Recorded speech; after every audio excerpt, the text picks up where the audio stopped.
Wiscasset laws matter. Some say we can't afford to protect them in court. Hard to believe. They'd rather have MDOT laugh at us. On April 17th, when you vote yes to protect Wiscasset law, as it stands today, the taxpayers, that's you and other property owners, are not obligated to pay legal fees. Private citizens have volunteered to pay all costs to defend our laws in court. As regards the cost of this legal litigation that we're voting on April 17th, it's not an issue. The money has been set aside. It's already been placed in escrow.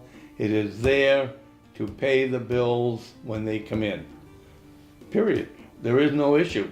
No matter how this vote turns out, whether it's yes or no, the most important thing to us is pretty simple. We just want the people of Wiscasset to make the vote that they think is in the best interest of Wiscasset.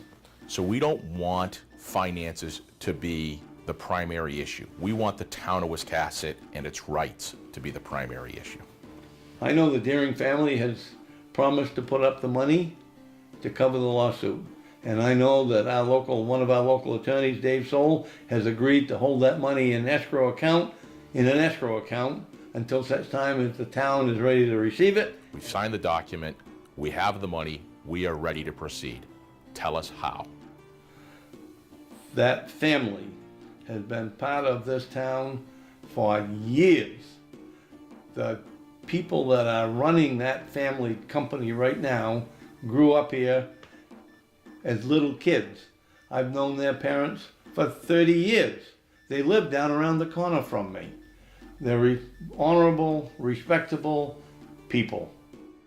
Actually, many residents have volunteered to chip in and pay all costs. There's a lot of people in Wiscasset that want to help this effort because they understand the concern of the other residents of Wiscasset about the cost of this lawsuit. So really, there's a lot of people that want to make sure that Wiscasset protects itself and enforces its rules and ordinances, and they are willing to participate in that cost.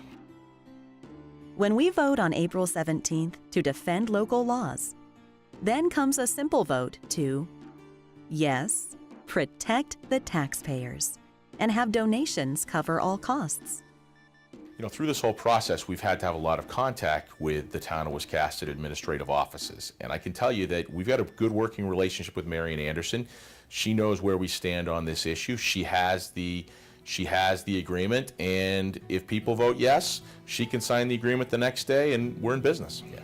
The select board has really shown a lot of guts in this issue by filing the lawsuit against the MDOT. They are under intense pressure from the MDOT, and it took a lot of backbone to basically sign off on filing the lawsuit to sue them.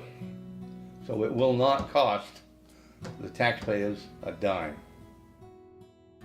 On Tuesday, what a relief that you can vote without fear. That's only right. And on the question of whether MDOT should respect the rule of law, well, that's up to you. Vote for what you think is best for the town of Wiscasset, one of the most historically significant and picturesque villages, nestled along the world-famous coast of the great state of Maine.